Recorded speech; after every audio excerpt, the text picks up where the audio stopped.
Hello and welcome back to the channel. I am attira.kell and this is A Soldier's Opinion, the series where I talk about the military professions of Star Citizen. I discuss the history of the military profession, where we are today with regard to Star Citizen, and where I think we should be going to create a pseudo-realistic gamified profession within Star Citizen. Today we are discussing electronic warfare, and let's start by saying that this is 100% the most complicated topic so far. I know this has been a long time coming, and I will say that these involve quite a bit of research, and in this case, I think it worked out for the better. I recently returned to the US and assumed a new position. As a result, I ran into two people perfect to be interviewed. The first is a former B-52 electronic warfare officer who served in Desert Shield Storm. The second is an EA-6B Prowler electronic warfare officer who has served for the past 15 years and is still serving. So I think in the long run this is best. I'm able to provide a little more than just research. I'm able to provide some information based on practical real-world experience. Now, some of you will wisely surmise that today, there is a fast-growing overlap between the EW and cyber domains of warfare. However, to keep things digestible in what is already a long video, I will only be focusing on the classic elements of EW. Additionally, in this video, we're going to talk a lot about radars and missiles, which are key to air defense, which I've already done a video on. This video acts almost like a part 2 to that video, focusing in on how radar works, how it guides missiles, and then how an electronic warfare operator counters it. And I would like to say just one more thing as we get going. A lot has been said in various forums by CIG on scanning and pinging, and we're going to cover what they have said in this video. That is certainly a part of electronic warfare, but it isn't the whole of electronic warfare. So I hope that as you are listening, you will begin to see why this is the case. But before we truly get going, and you knew this was coming, please don't forget to like, subscribe, and share, as this helps me defeat the YouTube algorithm and grow the channel. I also encourage you to leave a comment with how you envision EW manifesting in the game we all love to play.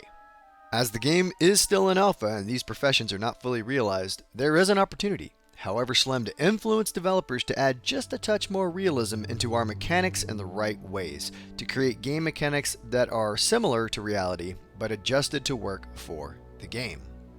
Alrighty then, let's jump right into our discussion on electronic warfare.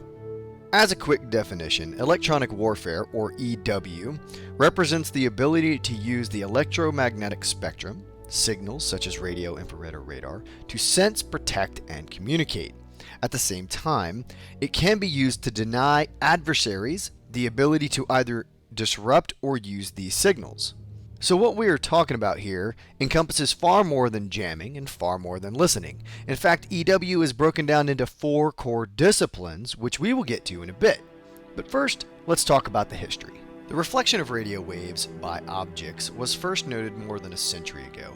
In 1903, the reflection of radio waves was employed in Germany to demonstrate detection of ships at sea. In 1922, Guglielmo Marconi presented the same idea in Britain, but received little official interest. These early experiments used continuous wave, or CW, transmissions and relied on reflection of a transmission wave from a target to indicate the presence of a target. CW transmissions can detect the presence of an object, and if the radio wave is formed into a narrow beam, can also provide azimuth information, but these transmissions cannot provide range. This lack of range information was a serious limitation, but was finally overcome by modulating the radio wave transmissions to send out a train of short pulses. The time between pulse transmissions and an echo return to the receiver provided a direct measurement of range. Practical development of the pulse radar began in the 1930s, principally by the United States, Britain, and Germany. Due to deteriorating relationships with Germany and the threat of invasion, the British intensified their efforts to develop a pulse radar in 1935. These efforts culminated in the development and deployment of multiple radar stations, which formed the Chain Home system. These radar installations provided critical information to British pilots on the size and location of German bomber formations during the Battle of Britain. Now, let's discuss quickly the other side of EW, the act of listening or detecting. In January 1904, the Eclipse-class protected cruiser, the HMS Diana, was stationed in the Suez Canal, and it is here we see the birth of the era of signals intelligence. The Russo-Japanese War was raging, and the Diana intercepted a Russian signal describing the launch of the Russian fleet, information which was of great interest to Japan. This simple radio intercept heralded a new era of information collection. In this era, nation-states had to shift the way they approached military and political communications while using radio frequencies. No longer could these transmissions be thought of as safe, and so encryption became critical to safeguarding operations. And of course, these efforts continue to this day. Moving on beyond the development of radar, by the 1950s, the Soviet Union was jamming on an industrial scale, desperate to mass censor its own population. By 1952, the Soviets used around 200 stations to drown out Western media. By the 1980s, over 1,700 jamming stations were active, costing tens of millions of dollars a year to run. The 1960s saw the first operational airborne use of a pulse Doppler radar and the a.m.m.o Bomark missile, an American long-range supersonic missile powered by ramjet engines and which was armed with a Whiskey 40 nuclear weapon to destroy entire formations of attacking enemy aircraft. In 1973, during the Yom Kippur War, Israeli vessels were approached and attacked by Syrian missile boats, firing Russian-made P-15 Termite missiles.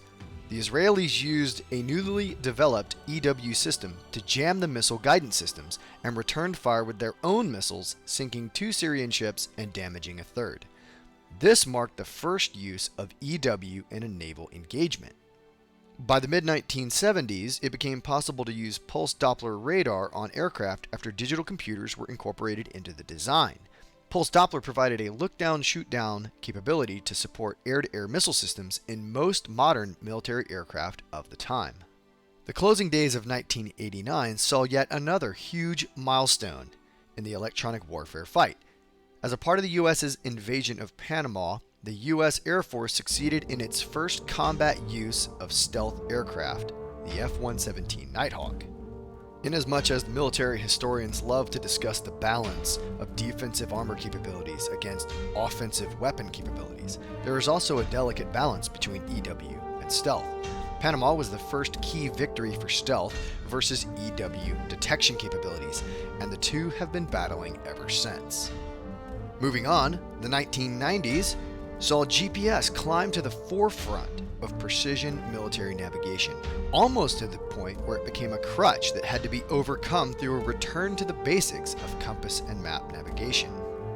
And in point of fact, that same crutch exists in the civilian world. How many people do you know that can navigate on just a map versus using the GPS on their phone? Definitely something most people are not comfortable doing anymore, but this used to be a pretty common skill. Now, the last 20 years have not disappointed either. While much of our operational EW efforts in the West have been aimed at disruption of insurgents, research has still continued in some amazing directions. A fantastic example of this was unveiled in 2010 when the Karlsruhe Institute of Technology presented their first attempts to achieve optical invisibility in the visible light spectrum, or in other words, they created an optical cloaking device. Alright, let's transition now to talk about some of the more recent systems that the US military has fielded to achieve EW dominance on the battlefield. First, let's talk about the EA-6B, which of course is fitting because of our interviewee. Introduced in 1968, the Prowler was a mainstay of Navy and Marine Corps electronic warfare. Based on the A-6 Intruder's airframe, the Prowler went from 2 seats, a bomber and pilot, to 4 seats with 1 pilot and 3 electronic countermeasure officers, or a.m.m.os. In typical A-6 fashion, this aircraft had no defensive air-to-air capabilities, not even a gun, but it was capable of carrying and firing anti-radiation missiles, such as the AGM-88 HARM. Our next platform came after the EA-6 and left service before, and that was the EA-111 Alpha Raven, which is funny because we have a Raven in-game, and it's an EW ship. The EA-111 was fielded in 1983, and while the Air Force considered the EA-6 as an option, it preferred a platform that could travel at supersonic speeds. Equipped with much of the same EW systems as the EA-6B, the EF-111 was unarmed, relying purely on its speed and acceleration as its main means of defense. Now we come to the US's most recent addition to the EW fleet, that being the EA-18G Growler. Continuing to expand the list of missions the F-18 takes on, the EA-18G was introduced to the fleet in 2009. It is well suited to conduct both standoff jamming and escort jamming, both of which we will go into later in the video. It also features a novel capability in an EW aircraft in that it can carry both anti-radiation missiles and, get this, air-to-air missiles, which means that it can defend itself. Quite an improvement, I think. The next system we'll touch on is the E-3 Sentry, which is commonly called the AWACS. AWACS stands for Airborne Warning and Control System. A modified Boeing 707 or 320 commercial airframe with a rotating radar dome, the AWACS serves as eyes in the sky for American aircraft in the combat zone. It contains a radar subsystem that permits surveillance from the Earth's surface up into the stratosphere, over land or water. The radar has a range of more than 250 miles, that's 375.5 kilometers for you Army types. The AWACS is widely regarded as one of the US's most critical tools in maintaining air dominance of the skies. It provides superior situational awareness and can redirect fighters to intercept threats rapidly. Now, let's quickly talk about US ground EW systems. At the end of the Cold War, the US Army divested its famed, or infamous, electronic warfare systems, the a.m.m.o. 34 TAC Jam, ANTLQ-17 Alpha, Traffic Jam, and the ANTRQ-32 Teammate. The last two being affectionately known as the Tilky and the Turkey, respectively. These systems gave the Army both an electronic support capability in the TRQ-32 and an electronic attack capability in the TLQ and MLQ systems.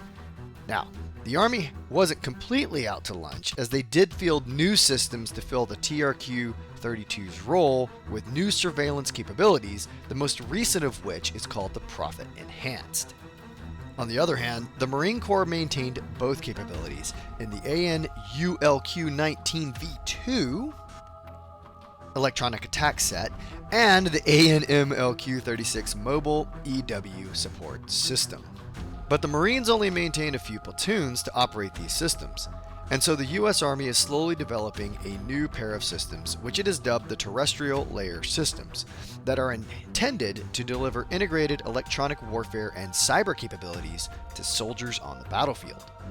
Alright, now we could talk about ground-based radar systems, but we're not going to do that. We will talk about how these systems work throughout this video, but if you want to see an in-depth look at these systems, I recommend you check out my Soldier's Opinion video on air defense. What we are going to touch briefly on is man-portable, expendable EW devices. Now, these come in many forms, and in fact you can buy civilian versions of GPS jammers on the internet, so it stands to reason that such capabilities are fielded around the world. I won't go into a great deal of detail, but the idea is that you have a battery-operated GPS or other signal jammer. It could be programmed to be dynamic and jam across multiple bands, or just focused on one. Any soldier on the battlefield can drop this on the ground at a place they anticipate the enemy to pass. The result is disrupted comms or navigation, slowing down the enemy force, forcing them to rely on another form of communications or transition to compass and map-based navigation. In either case, it disrupts operations for a time. In a Star Citizen context, such a device might interfere with a ship or vehicle's ability to provide the AIM-PIP, therefore interfering with accurate fire. Okay, for our last point on modern systems, let's talk about large fleet ships, which we would consider in Star Citizen to be capital ships. Now this is quite important because most large fleet ships have at their disposal self-defense EW capabilities. For US ships with the Aegis system, that system is the ANSLQ-32 or the Slick-32. This system has the ability to both detect incoming threats and respond with the appropriate jamming technique to protect the vessel. For non-Aegis ships, such as the aircraft carrier and amphibs, that system is the Ship Self-Defense System, or the SSDS. A much larger and capable system, the SSDS integrates several systems across the carrier, including a Slick-32, to coordinate both hard and soft kill countermeasure capabilities. Alright, we've talked a lot about how electronic warfare has evolved over the years, and as you can imagine, I have not even scratched the surface of the scientific achievements in how we interact with the electromagnetic spectrum. But for now, let's press on to discuss how militaries break down the 4 disciplines of EW. Our first discipline is electronic support, or ES, which follows operational directives to rapidly detect, intercept, identify, and track electromagnetic energy sources to recognize threats, collect targeting and signals intelligence data, and inform future operational planning. That's why ES threat detection is often considered electronic warfare's intelligence, surveillance, and reconnaissance mission, which also includes geolocation and direction finding capabilities. So you can see, this ties right back into our first Soldier's Opinion video on reconnaissance and how we should be able to collect on players and NPC activities. It also ties into everything CIG has discussed so far on scanning and pinging, so they definitely seem to have a good handle on where they want to go for this portion of gameplay. Our next discipline is electronic protection, or EP, which involves safeguarding a country's personnel, facilities, and equipment against the effect of an electronic attack by hostile forces that could neutralize or destroy its combat capabilities. This threat suppression is achieved using various onboard and offboard systems that employ cyber and multispectral radio frequencies and infrared tools to detect, analyze, and initiate responses to known and potential threats. Right now, for Star Citizen, we see this in the form of shielding for our components and not much else. Next, we have what most people probably think of when they see EW, and that is electronic attack. This is the strategic use of electromagnetic effects, kinetic weapons, or directed energy weapons to assault enemy forces' electronic infrastructure with the intent to degrade or eliminate their combat capabilities.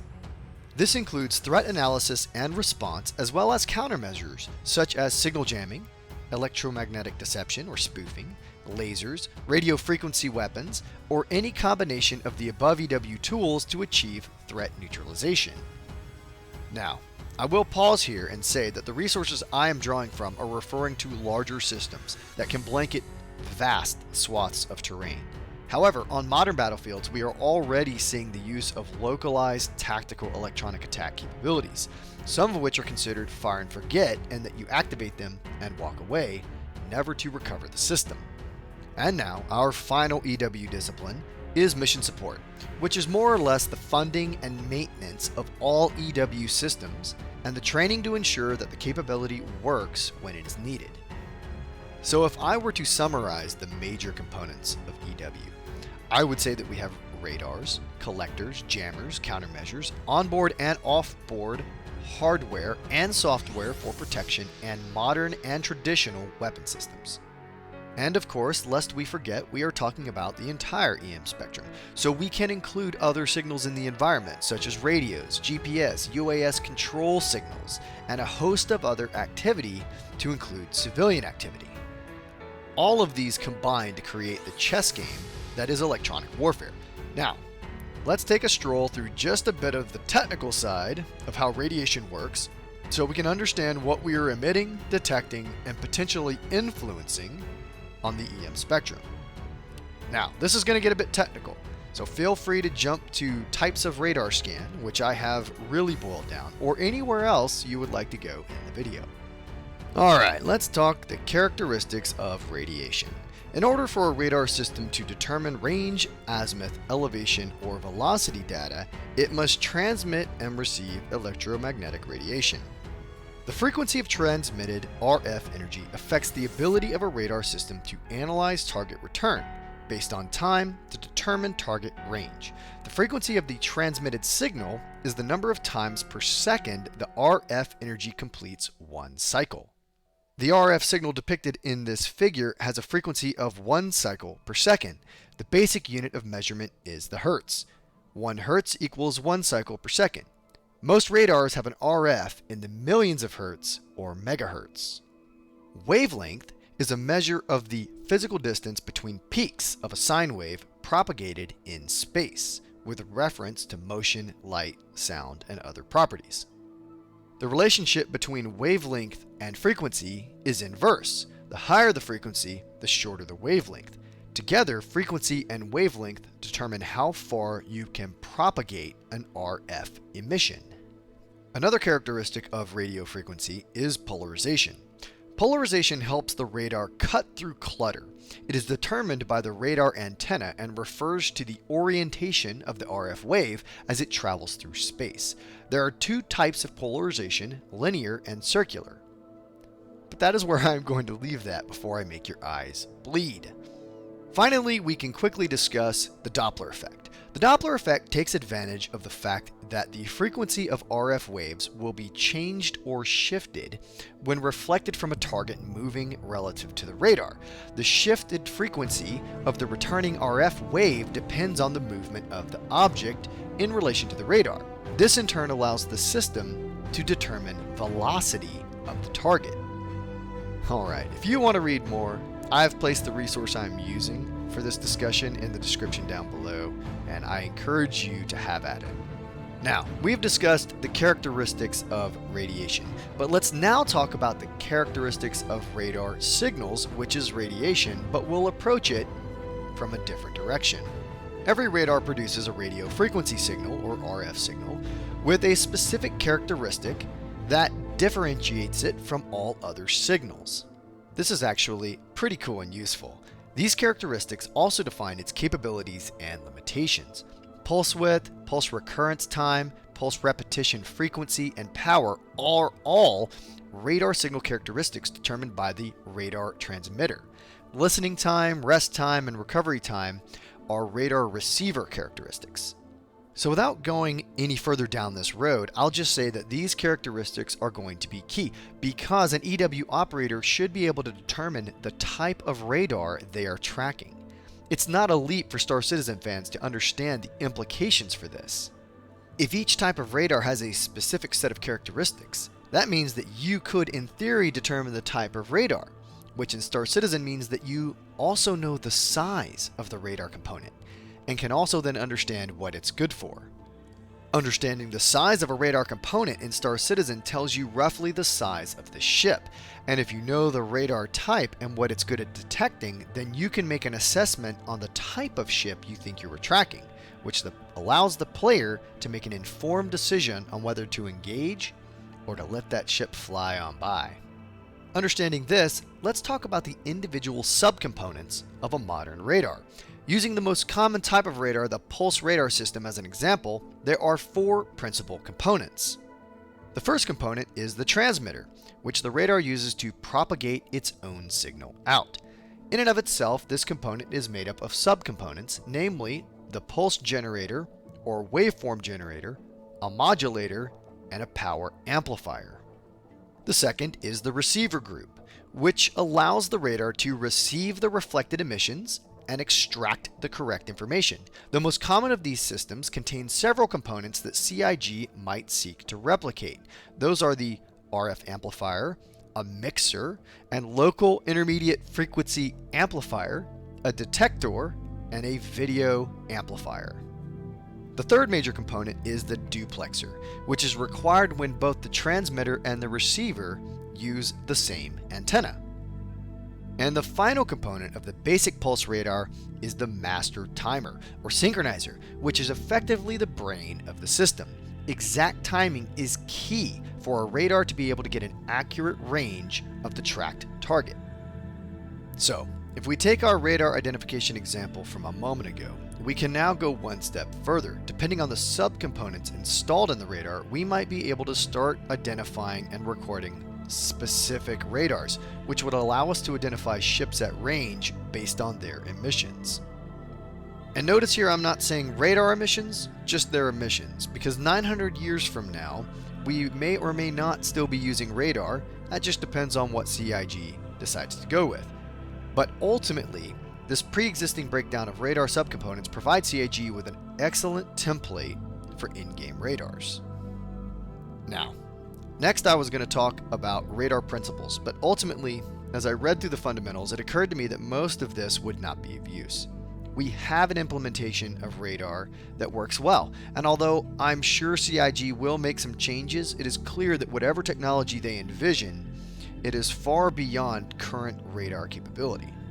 The only aspect that I think is important was a section on range resolution, because in fact CIG has talked about this being a thing eventually. Range resolution is the ability of a radar to separate two targets that are close together in range and are at approximately the same azimuth. Pulse width is the time that the radar is transmitting RF energy and is measured in microseconds. A radar pulse in free space occupies a physical distance equal to the pulse width multiplied by the speed of light, which is about 984 feet per microsecond. If two targets are closer together than one half of this physical distance, the radar cannot resolve the returns in range, and only one target will be displayed. The final thing I'll say on radar principles is regarding signal power density. Using what Kell would think of as very advanced math, we know that if you increase transmitted power, antenna gain, or antenna aperture area by a factor of 3, the signal received by the radar will increase by only 30%. This is why we think of transmission in terms of megawatts and returns in terms of microwatts. Thus, if I were cool enough to understand the equation, I could explain why radar system designed for long-range detection should transmit a very high-power signal, concentrated into a narrow beam, and in turn should be collected by a large antenna and processed by a very sensitive receiver. I include this because I think it gives justification for CIG to drastically change the way radars will eventually work in game. A size 4 should be able to see hundreds of kilometers away with some level of accuracy, whereas a size 1 radar might continue to have our current range limitations. This also provides us with some interesting options for why a Carrack is really good at detecting a jump point, but a ship with a size 4 radar might not be. The Carrack has unique antennas that allow it to receive those unique emissions, where other ships do not. These larger antennae allow it to see these anomalies at greater range. We had a conversation recently in a.m.m.o about this, and my opinion was that a combat ship, such as a Javelin, might be able to detect an unplotted jump point if it stumbles very close to it by chance, whereas a Carrack with a specialized antenna might see that same jump point from several thousand meters away. It all comes down to the size of the antenna and the sensitivity of the receivers looking for a specific signal. I really wanted to say right there the size of the antenna and how you use it, but that's not correct. Well, it is correct. All right, let's quickly talk about the types of radar scans we have today. The linear scan is a method used by some radars to sweep a narrow radar beam in a set pattern to cover a large volume of airspace. Generally, linear scans offer excellent single-axis coverage, and the narrow beam offers enhanced azimuth and elevation resolution. A helical scan is a unidirectional scan pattern that allows a pencil beam to search a 360-degree pattern. After each complete revolution, the antenna elevation is increased. At the end of the scan pattern, the antenna elevation is reset to the initial elevation and the scan is repeated. A helical scan pattern is commonly used as a target acquisition mode for radar systems with narrow vertical and horizontal beam widths. A bidirectional linear scan, such as a raster scan, sweeps both horizontally and vertically. The angle of elevation is incrementally stepped up or down with each horizontal sweep of the desired sector. A 4-bar raster scan is normally associated with an airborne interceptor radar. A conical scan, or ConScan radar, is generally used for precision target tracking.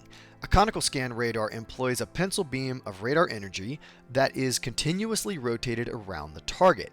This circular rotation of a pencil beam generates a cone-shaped scan pattern with the apex of the cone located at the antenna, thus the name conical scan.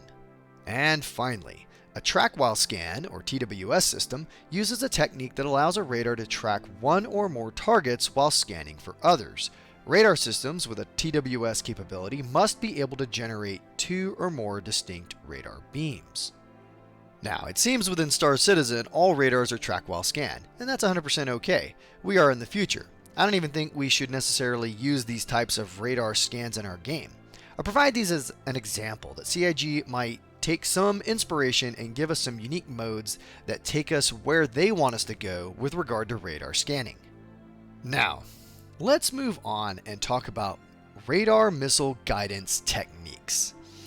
When we get into the tactics discussion born out of my interviews, you'll hear about the importance of an EW operator being able to accurately identify the signal they are seeing on the screen so they can take the correct action.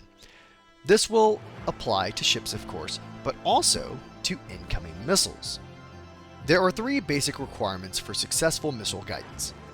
The first is precise target tracking by a target tracking radar to provide target parameters, meaning range, azimuth, elevation, velocity, and etc. The second is a method to track the position of the missile compared with the target. And the third is a fire control computer to generate missile guidance commands based on target and missile position. Nearly all missiles are unguided during the initial boost phase. During the boost phase, the missile's electrical and hydraulic systems are activated and are coming up to operating parameters. During the mid-course phase, the missile is actively being guided to the target using some type of guidance signal. Guidance signals deflect the control vanes of the missile to change its direction. These vanes control roll, pitch, and yaw in some combination to control the missile's flight path. The final phase of an intercept is the terminal phase. During this phase, the missile attempts to pass close enough to the target to detonate the fuse while the target is within the lethal radius of the warhead. Modern missiles employ both a contact fuse and some type of proximity fuse.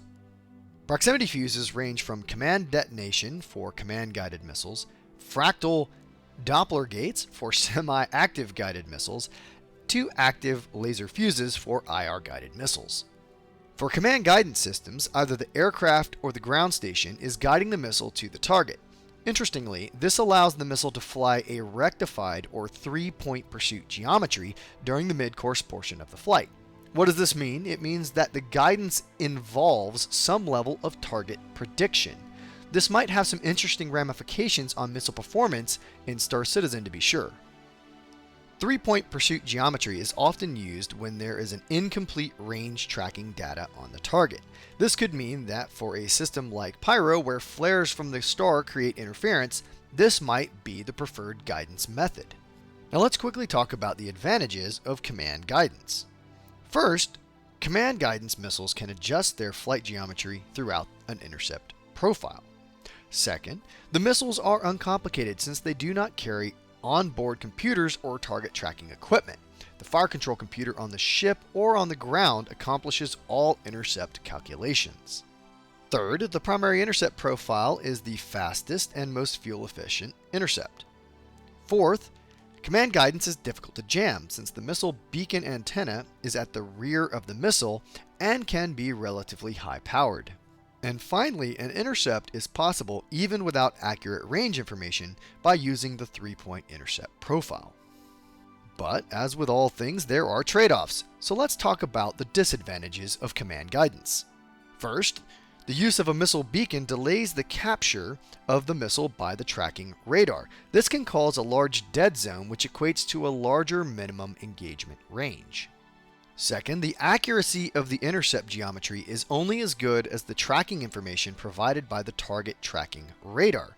Jamming, interference, or loss of signal will adversely affect the intercept accuracy. Third, with insufficient range information, the three-point intercept profile is very slow and could result in the missile running out of energy before it gets to the target. And fourth, command guidance is reactive. The fire control computer constantly updates the intercept geometry based on target maneuvering. This results in a missile maneuver lagging target maneuvers. Our next guidance type is semi-active guidance. This is significantly different from the command guidance. The first requirement is still for the target tracking radar to maintain a solid target track, with the tracking data being supplied to the fire control computer. The fire control computer then directs a target illumination antenna to point at the target and illuminates it with a continuous wave energy, or CW energy. The missile then passively hones in on the reflected CW energy. The missile that homes in on CW energy must be equipped with a seeker section composed of an antenna and an internal receiver. The seeker section processes and computes the necessary course corrections as it flies towards the target.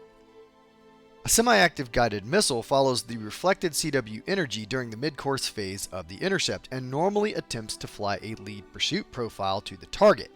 If the target maneuvers, however, the missile may transition to a pure pursuit flight path. Unlike a command-guided missile, a semi-active guided missile does not use a missile beacon. The fire control computer does not need to know where the missile is to compute course corrections, since all it is necessary is to illuminate the target with the CW illuminator. Now let's talk advantages and disadvantages, and we'll begin with the advantages. First, a semi-active guided missile is resistant to electronic jamming that may be used to deny range information. Second, a semi-active missile can be guided almost immediately after launch. This gives it a very small minimum range since it can maneuver almost as soon as it clears the launch rail. Third, it computes its own course corrections as necessary, allowing for a much quicker reaction to target maneuvers. And fourth, during a long-range intercept, a CW missile can be more accurate than a command-guided missile. This is accomplished by taking the inherent long-range radar tracking errors out of the equation. The target tracking radar only has to keep the target illuminated so that it can point the CW antenna at the target. Now, for disadvantages, first, a semi-active guided missile normally requires reference Doppler values to be entered into the missile computer before launch. Without this reference, a semi-active missile cannot be launched. Second, a semi-active homing missile must maintain a lock onto the target Doppler. The use of chaff and beam maneuvers, which result in a near-zero target Doppler, may cause a missile or radar to break lock. And third, if a break lock occurs, a CW homing missile normally cannot regain target track and complete the intercept. Our third type of missile guidance is active guidance. Active guidance is an improvement that has been included in several new long-range missiles. This specialized guidance mode is only active during the terminal phase of flight. The mid-course phase usually employs semi-active or command guidance. The range at which a missile goes active is dependent on the intercept geometry. High aspect angle intercepts allow the activation of active guidance sooner than beam or tail aspect intercepts. Missiles that employ active guidance carry a complete miniature radar system and fire control computer within the missile. As the missile nears the target, its internal radar system turns on and locks onto the target. The internal fire control computer directs control inputs to complete the intercept. But, as you would expect, there are active guided missile advantages and disadvantages, so let's begin. Advantages.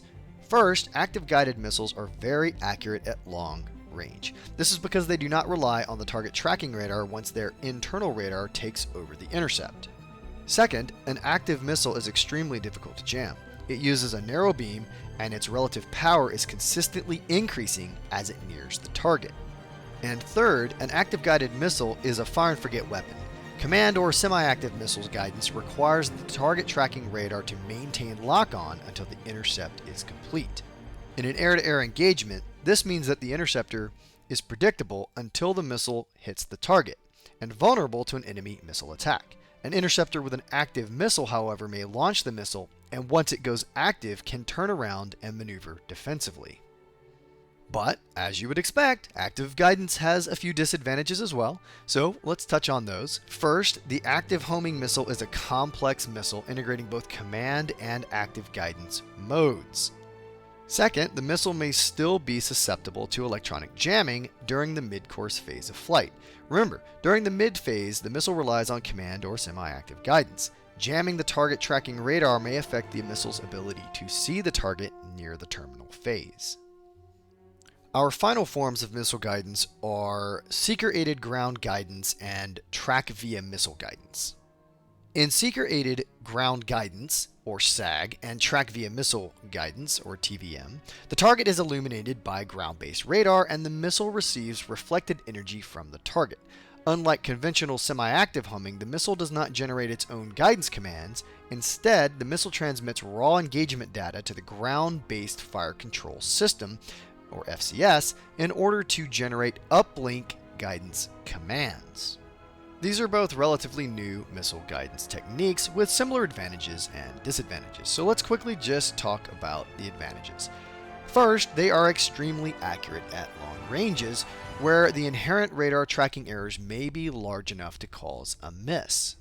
Second, they can respond very quickly to any actions taken by the target, since the missile seeker can track these changes and transmit the new position to the TTR fire control computer. Third, both TVM and SAG can be used with a large and capable fire control computer, since most computations are accomplished by the TTR. And fourth, the integration of a phased array radar and the powerful TTR fire control computer allows the missile system to engage multiple targets. The Patriot missile battery, for example, can track and engage at least 4 targets simultaneously.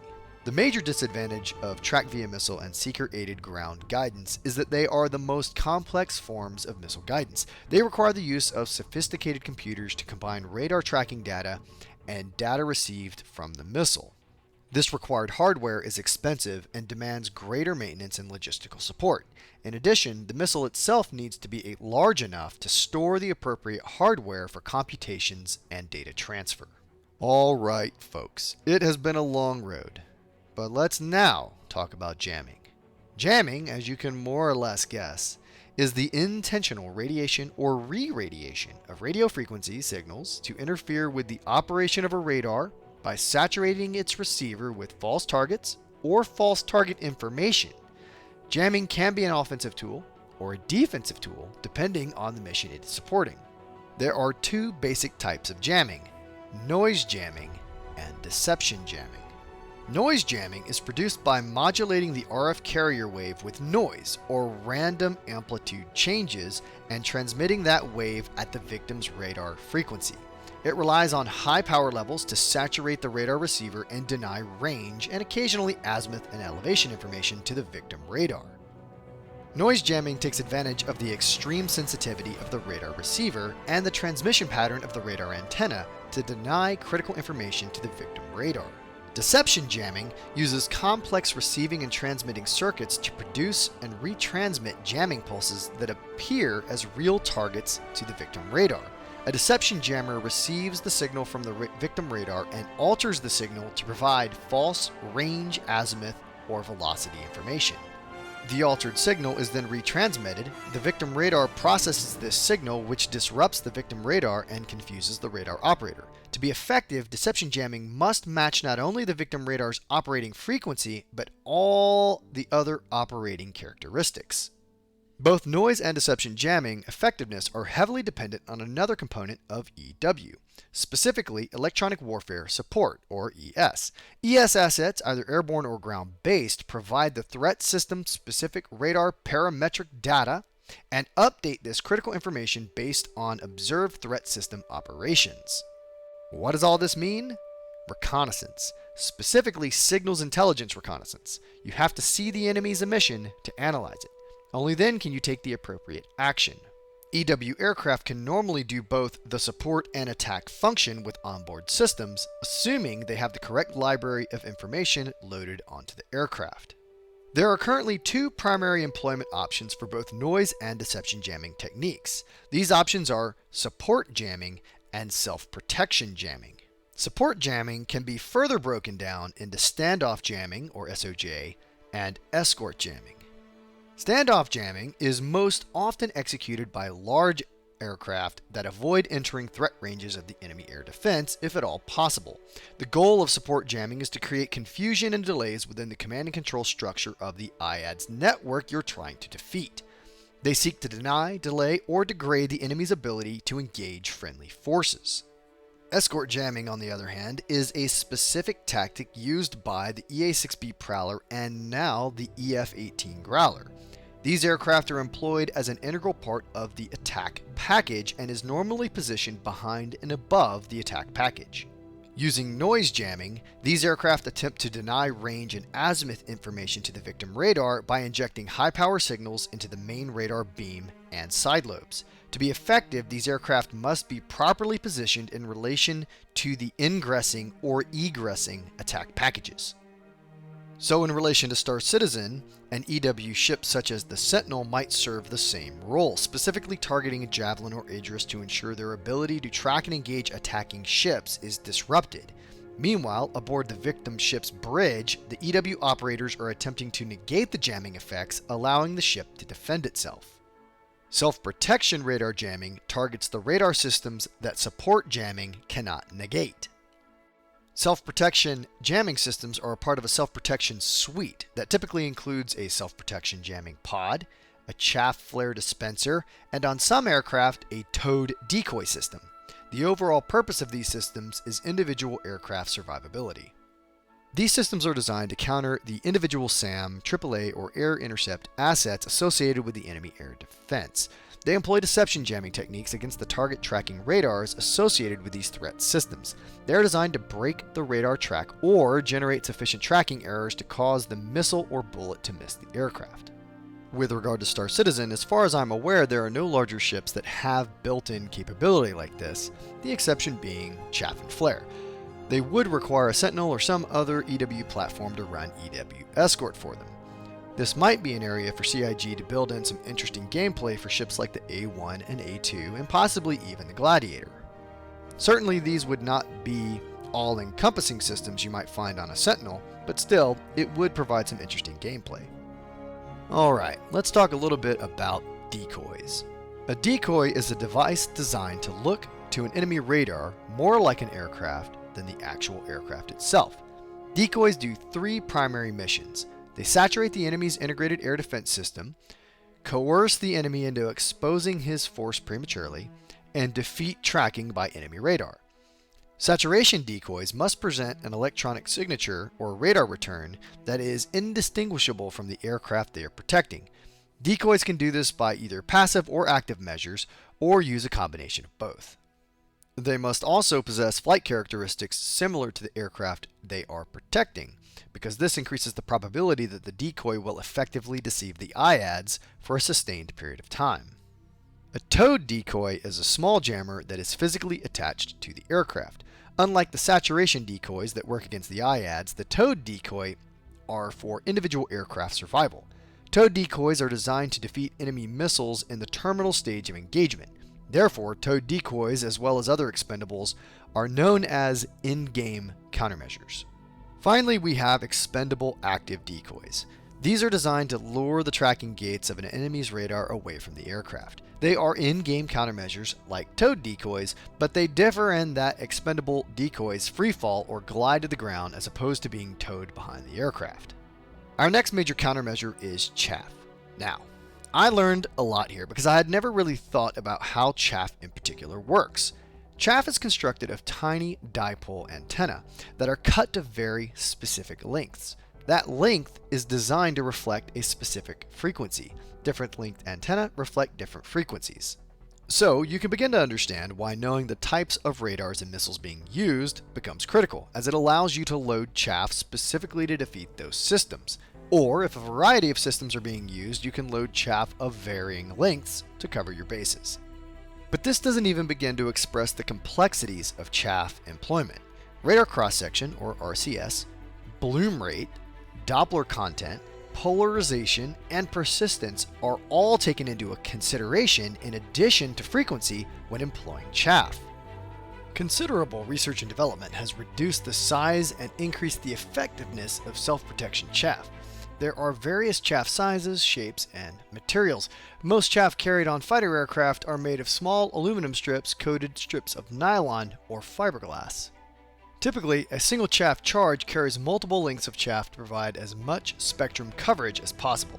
Now, let's quickly talk about chaff usage in a tactical sense. Currently in Star Citizen, we have what is today called self-protection chaff, meaning that your ship uses chaff to defend against a specific missile threat. But there is another technique in using chaff, and that is known as force screening. Force screening is when multiple aircraft blanket an area with chaff to protect a large group of aircraft. In this tactic, the property of persistence becomes important, as the chaff is expected to linger in the air while the protected group of craft transit the area. Now, I bet you thought I wouldn't cover flares, but I won't disappoint. The most important flare characteristics that determine the ability of a flare to decoy an IR missile are IR wavelength matching, flare rise time, and flare burn time. The flare rise time is how quickly a flare's temperature rises to its desired burn temp. Today, advanced IR missiles are designed to detect this rapid rise in temperature and to recognize it as a countermeasure. After significant research, 2 counters to this issue were developed. The kinematic flare is a thrusted flare seeking to confuse the missile by keeping pace for a time with the target aircraft and attempts to delay or defeat the missile's flare rejection trigger. The second type of modern flare is the covert flare. These flares are fascinating. They burn hot without producing any form of visual trace. The thought process being naturally that an enemy might be firing a manpad into the air, only having a general idea of where the target is. If flares and chaff are released, that visual stimulus will certainly give the aircraft's position away, hence the covert flare. Okay, we've talked a lot about more or less electronic attack, but let's now turn our attention to electronic protection, and holy hell in a handbasket are there a lot of methods out there. In fact, according to my primary source material for this video, over 150 techniques have been developed. Now, we can't go through all of these here, but I'll list a few of them. And if you're interested, you can do a bit of follow-on research. But let's be clear, if you've made it this far in the video, I do not think CIG needs to recreate all of this. I don't. But it would be fun to have some of these as an option for that EW operator who is defending their ship. So, radar receiver protection has defensive techniques called sensitivity time control, automatic gain control, fast automatic gain control, instantaneous automatic gain control, a lot of gain control, automatic noise leveling, logarithmic receiver with fast time constant, and my favorite, dick fix. For jamming signal avoidance, we have frequency agility, which I'll stop and say is pretty common. The Army employs this all the way down to the platoon and squad levels with our frequency hopping radios. We protect this quite fervently, and if there is a single breach in security, the entire force will change what we call ComSec almost immediately. There are also techniques called frequency diversity, polarization diversity, circular polarization, and the list goes on and on. For jamming signal exploitation, we have home on jamming, which allows us to fire a weapon system that tracks to the origin of the jammer, damaging it or destroying it. We have local oscillator off techniques, jamming attenuation, clean strobe generation counters, and again, the list goes on. We can also attempt to overpower the jamming signal with what we call burn-through counters. Burn-through can degrade general radar performance by overloading the receiver if a large radar cross-section target is detected. Folks, I gotta say, we said 150 different techniques, so I'm gonna call it there. I will ensure that the introductory manual I am using is linked in the comments. Legitimately, my respect for EW operators has risen exponentially while making this video. The amount of information they have to absorb, process, and react to is certainly underrated by the average service member. Now, there was an interesting conversation I had with my EA6B friend about the concept of radar burnout. In other words, the idea of damaging a radar through directed energy. And she said that at least today, that is practically impossible at range. In effect, she said that if you double the power of your emission, you double the effect. But if you have the range, you quadruple the effect, because within the formula, it is R squared. Her point in this is that you have to be very close to an enemy radar to create a burnout condition, and it is much easier to either persistently jam that system or to fire a kinetic weapon at it.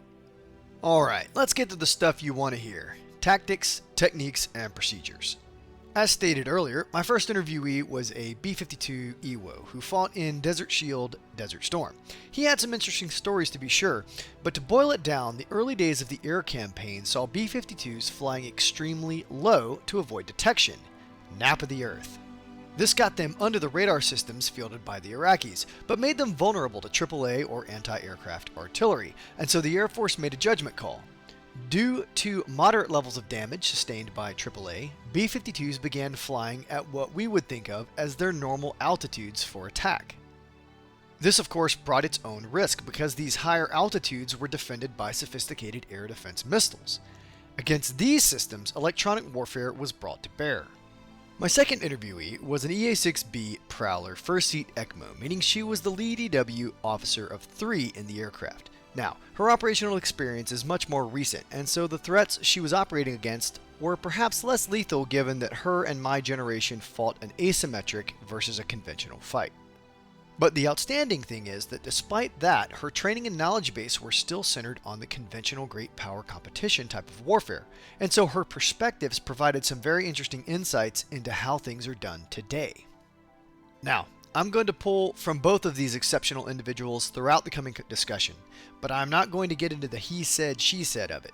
My intent is to present the cumulative knowledge of these two EWOs, hopefully in a way that makes sense. Okay, with that said, let's start with how some of their experiences relate to the attacking of a defended target. And let's keep in mind that what we're discussing here are actions from the pilot or the EW officer's perspective. And when we talk ground, I'll draw on my own limited experience around those systems, which happen to align pretty well. So let's begin by laying out a framework used by pilots to routinely avoid enemy fire, remembering that this is a surface level discussion that avoids our more sensitive tactics, and so if CIG were to implement any of this, they would have to use their imagination to fill in the gaps. So, step 1 is fairly simple.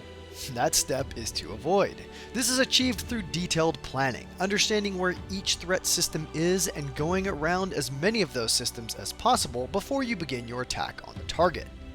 This of course requires an intimate understanding of both the enemy's radar and missile systems as well as where those systems are located. Step 2 is to delay detection, typically through use of terrain. How do you accomplish this? Well, as we've discussed ad nauseum, a radar system emits a signal which bounces off of an object, and that reflected signal returns to the radar, allowing it to see the object. The crux of this step is to prevent the radar's emission from ever reflecting off your aircraft by placing a barrier in front of you. In other words, hide behind a mountain. Now, this step is called delay because eventually you will have to break cover and begin your attack. But by hiding and delaying detection, you keep yourself and your crew safe on the way to and from the target area. Step 3 is maneuver. My friends would not elaborate on this beyond saying that some maneuvers or flight headings in relation to a radar make it difficult for that radar to gain sufficient information to fire a missile. So CIG, I encourage you to make something up in this realm, get creative, and let us figure it out through testing. Step 4 is jamming, or confusing the enemy radar system. Now this is what we as lay people think of as electronic warfare, and so I did ask for and receive elaboration with some excellent context. There are many types of radars out and about in the world. Each one has a unique set of capabilities. Therefore, it is critical in this step to both identify the correct radar that is detecting you and jamming it with the correct countermeasure. Of note, some missiles can home in on jamming, so it is imperative that an EW operator can determine the threat accurately and apply the correct jamming countermeasure to protect the aircraft, or in our case, spacecraft. Now, something pretty cool that both interviewees discussed is covert jamming. This is the act of jamming someone without them realizing they are being jammed. They did say that there are systems out there that this doesn't really work on, but the idea that we should be able to subtly jam opponents is pretty exceptional. Our next TTP within the jamming and confusing category is the capability of modern radars to imitate other radars. What do I mean by this? It is possible to make something like an F-18's radar system appear to be a 747's. What you think is harmless is actually hunting you. Now, a critical point here, when a radar is doing this, it has all the properties of the radar it is imitating. So no ability to lock on and fire missiles and such, but it is literally the flick of a switch to transition that radar back to its full functionality. So, in Star Citizen terms, you might have a Vanguard Warden running a Grade A military radar emit like a Hull B running a Grade C civilian radar. Outside of visual range, or perhaps a more sophisticated sensor suite, that Vanguard might confuse an unprepared trader. But, with the push of a button, regains the performance of that Grade A military component. Alright, moving on. Very often, if not always, jamming is combined with maneuver tactics to generate sufficient confusion to protect the aircraft. But how does the pilot know how to maneuver? Well, another tiny tidbit that was brought up is that during these periods of extreme threat avoidance, it is the EWO telling the pilot where and how to fly. This makes sense because the pilot doesn't have all the information that the EWO does. It is the electronic warfare officer that is the expert on how to defeat an enemy system, and the pilot is the expert on how to make the plane do what needs to be done. It's a great opportunity for multi-crew gameplay, especially for larger ships that can still use turreted guns to attack while the pilot follows the EWO's direction to avoid torpedo fire. Our fifth and final step is the release of countermeasures. Now, an important note here, something I didn't say earlier. The pilot certainly controls aspects of countermeasures, but there is also some limited automation managed by the aircraft's onboard systems. For the most sophisticated threats, the aircraft responds on its own with specific countermeasures, as well as automatically dumping chaff and flares. Let's transition now to talk about what an EWO sees in the cockpit or on a ship. Interestingly enough, between 1991 and 2012, there wasn't a whole lot of change in what an EWO was looking at. And so both the B-52 and the EA-6B actually had similar viewing and analysis tools for the operator. The first screen looks much like an oscilloscope, allowing the operator to see a graphical representation of the signals the plane has detected.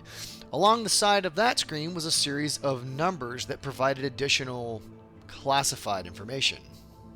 But more or less, these numbers told the EWO the frequency and other details regarding the signal, but very importantly, it gave a recommendation on what the computer assessed that threat to be.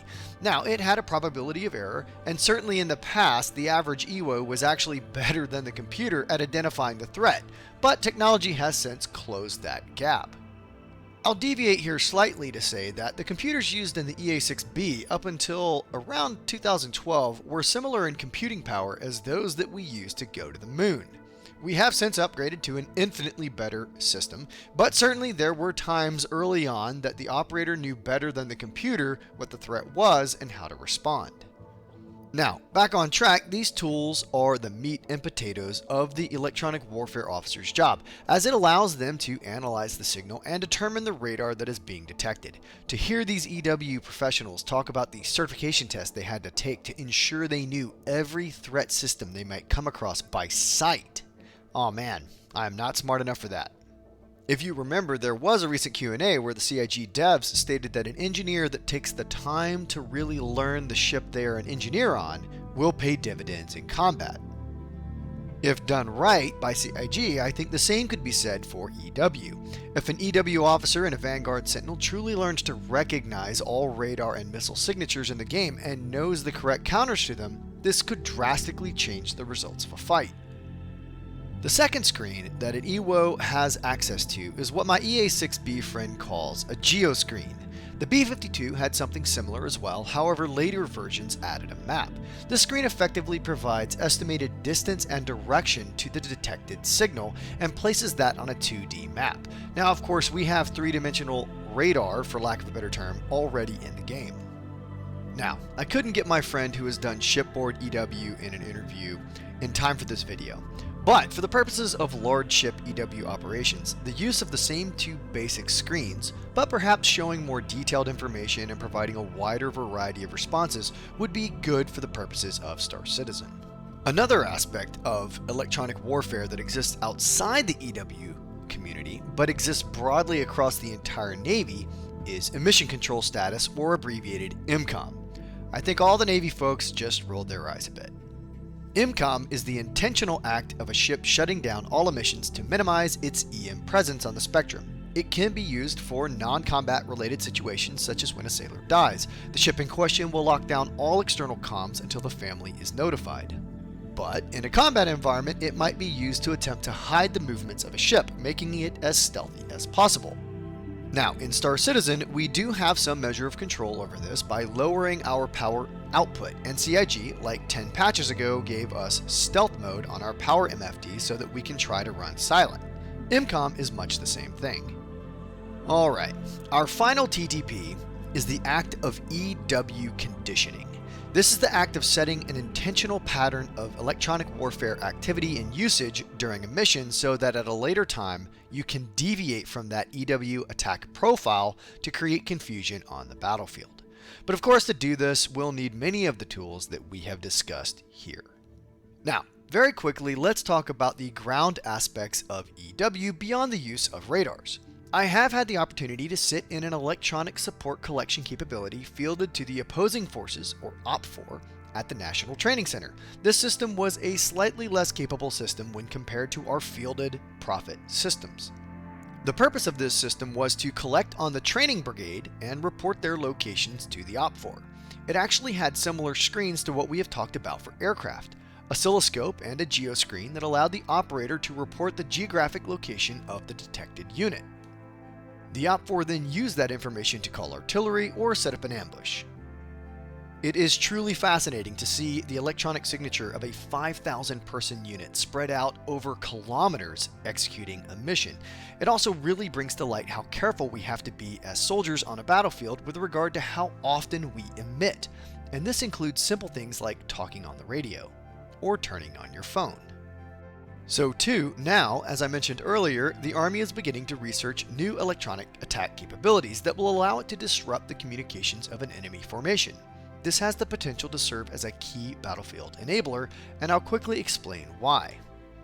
We pride ourselves on the concept that we train our junior leaders to be able to execute a mission based on commander's intent without being in direct comms with that commander. We call this mission command. Not all countries are comfortable training leaders to take initiative, and this certainly requires the leader to have a level of proficiency and, more importantly, the trust of their commander. The Army's mission command philosophy, if we're doing it right, requires senior leaders to trust junior leaders to get the job done even when they can't choke them out in person. So, our desired effect for jamming would be to throw the enemy formation into chaos as they lose comms, hopefully preying on their junior leaders' inability to execute the commander's intent and achieve the mission. This type of disruption might prove decisive. It also restricts an enemy's ability to call for additional forces to reinforce them, or to call for artillery fires or air support, all of which allows any army to attack their opponent from a place of advantage. In addition to this, for all armies, the ability to jam GPS signal has become a popular capability to pursue. So often now, powerful nations rely on GPS-guided munitions to hit a target with precision. But what happens when there is localized jamming that tells the bomb or missile that the target is 100 miles to the east? Well, naturally, the weapon tries to get to its target, forcing it off course, and it misses its target altogether. Certainly today, the ground battlefield is growing in complexity, and electronic warfare is playing a significant role in that growth. I encourage CIG to explore that a bit, and perhaps we can approach an approximation of that complexity. But now, let's dive into what we have heard from CIG regarding EW. We have to be clear here, the most detailed document is from August 2015 titled Design Notes Electronic Warfare. So it is likely that one of two things have happened. The first, least likely, is that CIG has put no further thought into EW up to this point. The second, far more likely scenario is that CIG has evolved their thought significantly since this article. But let's see what they had to say. I'll quote the overall synopsis of how CIG envisions signatures to impact gameplay. Quote, "Every ship outputs a signature. Players can alter their ship's signature by adjusting its mounted components, propulsion, external hardpoints, and internal hardpoints, and the activities they are engaged in. The player will never be able to reach a zero-emission signature while the ship is powered on, but by carefully adjusting and choosing the components, they can reach increasing levels of stealth. In addition, selecting low-emission components, each with its own appropriate trade-off, and tuning them for maximum stealth will allow players to play the part of the silent hunter rather than a heavily armored bruiser." End quote. They then go on to discuss types of signature including infrared, electromagnetic, cross-section, and something called unique ship signature. All of this is currently in the game in some form and works reasonably well to let us find and target each other. They go on to say that every ship has a default level of functionality to detect these various signatures and say that their systems use IR, EM, or radio waves to determine the range, angle, and velocity of objects. We are told that some ships will be able to adjust the focus of the ship's scanner, enabling greater range on a narrower focus, and that passive sensors will naturally present a smaller signature when active. For those who played in earlier versions of the game, our pings used to create great blue waves across space, giving a visual indication of the point of origin. The article presses on discussing passive and active scanning, saying that passive capability will be determined by your radar component installed. Now, if I recall correctly, over the years since, every now and again a dev has mentioned that this is still intended, so that is great. We certainly need a radar to serve as a dedicated but exchangeable component. For active scanning, they tell us we will potentially get more information about a target, but that active scanning will also increase the ship's signature since it requires additional power. Here I would like them to adjust their thought process just slightly. Regarding detectability, the amount of power generated inside the ship is nothing when compared to the ship's actively emitting a signal into space. It may be a factor, but not the most important one. Next we get information on what they call contact states. Here we see we have undetectable, uncertain contact, unscanned target, and scanned target. Pretty straightforward overall. Now, all of these deal with how we see things from the electronic support perspective. In other words, how we surveil each other in the universe.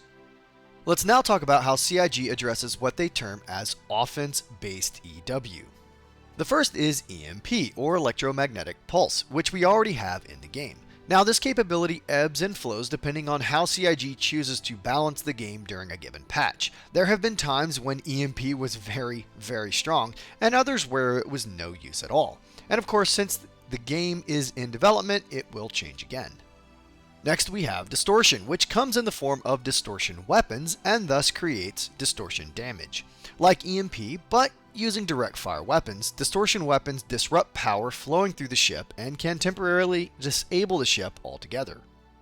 Our next weapon, and you might be starting to see a trend here, are called data spike missiles. To quote from the article, a data spike will allow a pilot to establish a direct link into their target's computer, providing a window to attempt to shut down critical systems like propulsion, weapons, shields, and cooling.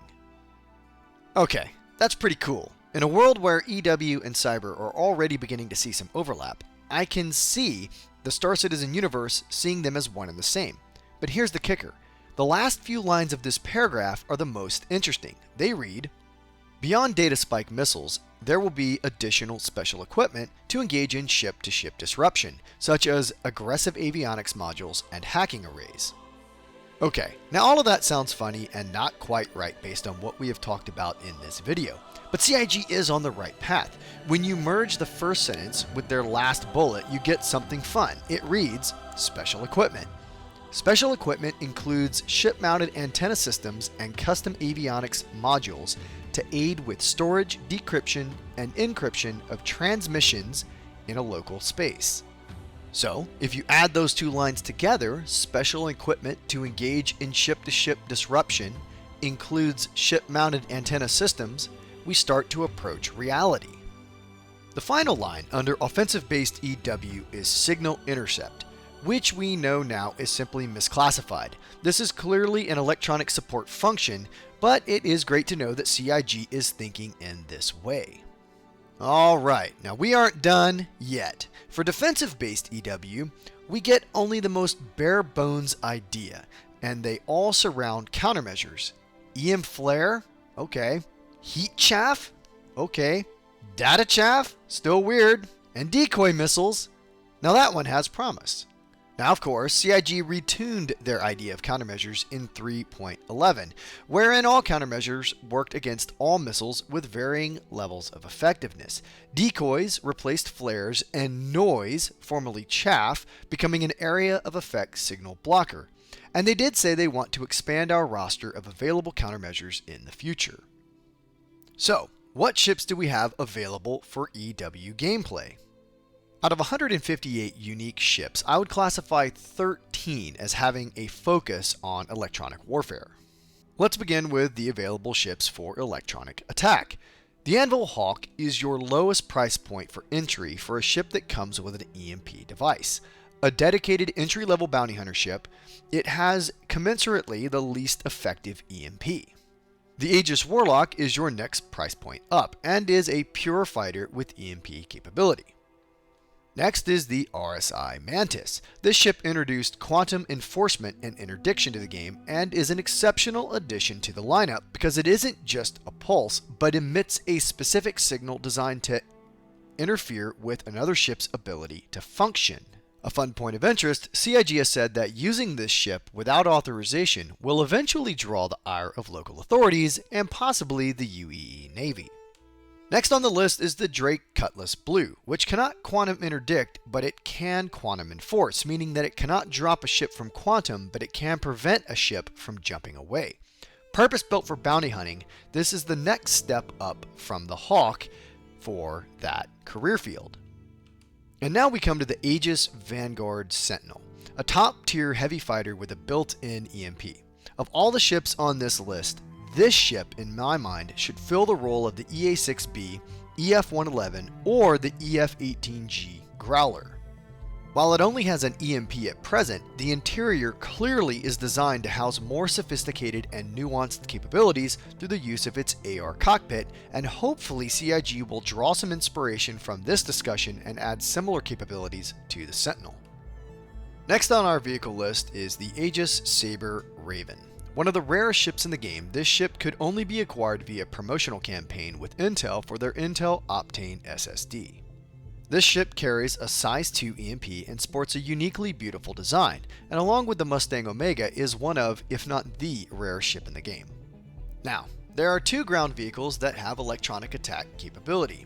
There is the purpose-built, military-focused Cyclone AA, which has an EMP built in, and the more civilian-focused Origin G12R, designed for racing but trading weapons and armor for an EMP generator. Now let's move on to electronic support, and here we have 4 additional ships to discuss. The Drake Herald and the Crusader Mercury Star Runner sit in an interesting place. Both have the ability to transmit and receive vast amounts of data and store it. They also have encryption and decryption capabilities. While in legal service, these ships serve their purpose of data running. But in a military context or criminal activity, the ability to intercept and decrypt internal communications will hopefully be a powerful tool. Our last 2 ships, the Anvil Hornet Tracker and the Anvil Terrapin, fill a more focused role in the EW fight. These ships seem to have less to do with collecting internal comms and more to do with collection of a signal, analyzing it for type, and then providing that location to a larger force, more or less serving as a scaled down AWACS for Star Citizen fleets. But we do have one more ship that CIG has mentioned will provide electronic support capabilities. That ship is the Crusader Industries Genesis Starliner, to which I quote, "The spacecraft's interior can be adopted for a number of roles. Passenger and freight transport are the most common configurations of the Genesis, followed by military adaptations such as troop transports and space warning and control systems setups, which they abbreviate as SWACs." Alrighty then, we have come to the part where I offer my own insights and opinions on where CIG should go with regard to electronic warfare in the future. For this, I will divide my thoughts by EW discipline, because simply put, this is the best way to create a structured system of balanceable gameplay elements. Let me be clear, this has to be gamified. I do not think CIG needs to replicate the depth of EM Spectrum management. If they want to, sure, but I don't think it's required. All we need is to replicate the effects created by electronic warfare systems, not create an exact copy.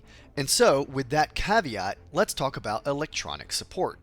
Here, I think CIG has a reasonable path forward as described by the episode of Star Citizen Live, Radar and Scanning.